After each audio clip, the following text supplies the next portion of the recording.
हरियाणा की बात है। मैं समझता हूँ कि सारे अनुमान, सारी उम्मीद, सारे सर्वे, सारा फीडबैक जिस दिशा में संकेत करता था, उसके अनुरूप परिणाम नहीं आए हैं।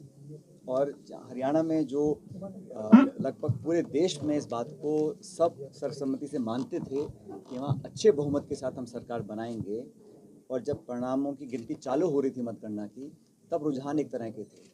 अचानक रुझान बदले और उसके बाद लगातार भाजपा को बढ़त मिली है। इस सिलसिले में अखिल भारतीय कांग्रेस कमेटी ने कल निर्वाचन आयोग में कुछ ज्ञापन दिए हैं 15-20 सीटों पे, जहां पे उनको आशंका थी कि उम्मीदवारों को संतुष्टि नहीं है मतगणना की प्रक्रिया से, तो उसका निराकरण निर्वाचन आयोग करेगा। कुछ लिखित कंप्लेंट एआईसीसी ने भी दी हैं, वो तो है निर्वाचन आयोग का और हमारे कैंडिडेट्स का जो संवाद और एआईसीसी ने किया है।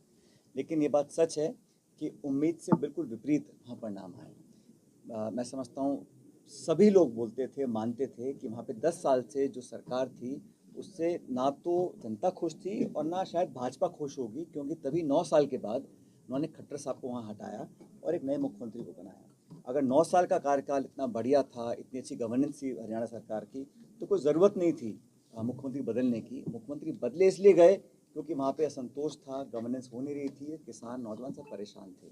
और वहाँ पर कांग्रेस पार्टी ने जो कैंपेन किया, जिस ताकत से हम लोग चुनाव लड़े, उसके अनुरूप परिणाम नहीं आए।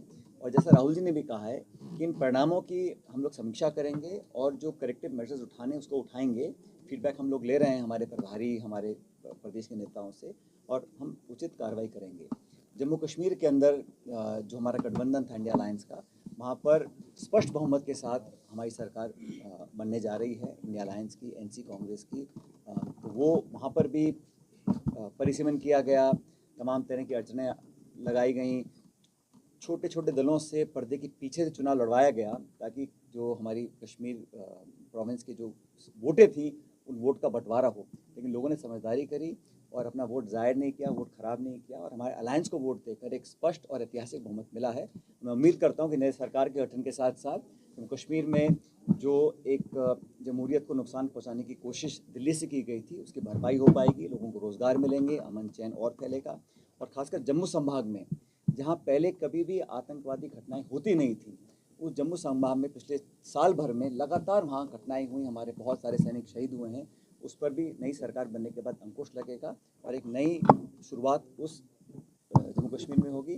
और मैं उम्मीद करता हूँ कि जल्द से जल्द जम्मू कश्मीर का जो स्टेटहुड था, जो छीन कर उसको यूटी बनाया गया था, केंद्र सरकार ने भी कहा है कि हम उसको करेंगे। मैं उम्मीद करता हूँ कि स्टेटहुड बहुत जल्द जम्मू कश्मीर के लोगों को मिल पाएगा।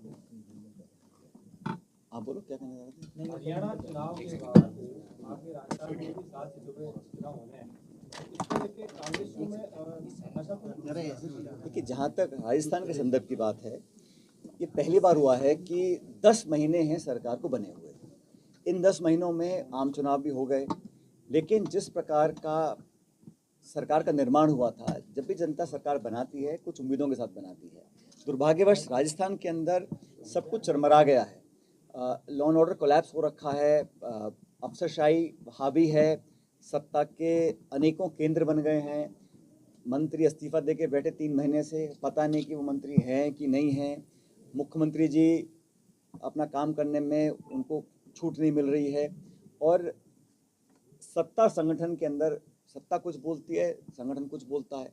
तो जो कन्फ्यूजन हो रहा है उससे लोगों के काम हो नहीं पा रहे हैं। आप ग्रामीण क्षेत्र में जाके देखिए, निर्माण के विकास के जो काम थे लगभग ठप पड़े हैं, बजट आवंटन नहीं हो रहे हैं, फाइनेंशियल स्वीकृति नहीं मिल रही है, जो काम लास्ट गवर्नमेंट ने किए थे उनको भी रोक दिया गया है। सबसे बड़ी बात यह है कि 10 महीने में इतनी जल्दी कोई सरकार अपना इकबाल खो देगी, पहली बार मैंने देखा है।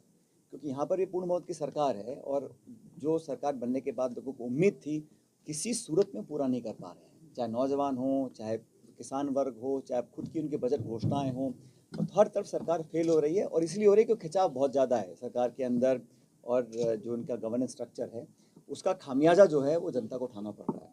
लेकिन जहाँ तक उपचुनाव की बात आपने पूछी है, मैं स्पष्ट करना चाहता हूँ, राजस्थान में जो जब भी उपचुनाव डिक्लेयर किए जाएंगे, सभी सीटों पे कांग्रेस पार्टी जीतेगी। हम लोगों ने बहुत पहले से अपनी तैयारी कर रखी है, और मुझे नहीं लगता कि बहुत ज़्यादा हरियाणा के चुनाव का प्रभाव इन उपचुनाव में पड़ेगा, क्योंकि अलग राज्य है, अलग परिस्थिति में उपचुनाव हो रहा है। और लोकसभा चुनाव के अंदर जहां पिछले से पिछले चुनाव लगातार हम लोग सीट नहीं जीत पाए थे, इस बार हम 11 जगह भाजपा को हमने पराजित किया है। इसलिए उपचुनाव में अधिकांश सीटें हमारे पास थी और मैं समझता हूँ 7 सीटों पर चुनाव होगा उपचुनाव। सभी सीटों पे कांग्रेस मजबूती से लड़ेगी और जीतेगी, ये मैं आपको विश्वास से कह सकता हूँ।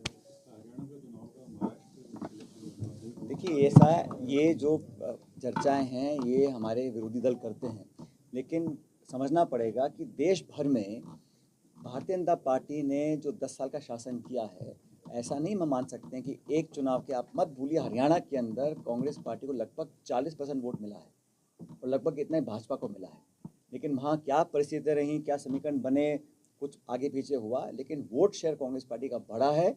और मैं समझता हूँ जितना वोट भाजपा को मिला है कहीं उतना ही हम लोगों को मिला है, तो हमारा वोट शेयर बढ़ा है।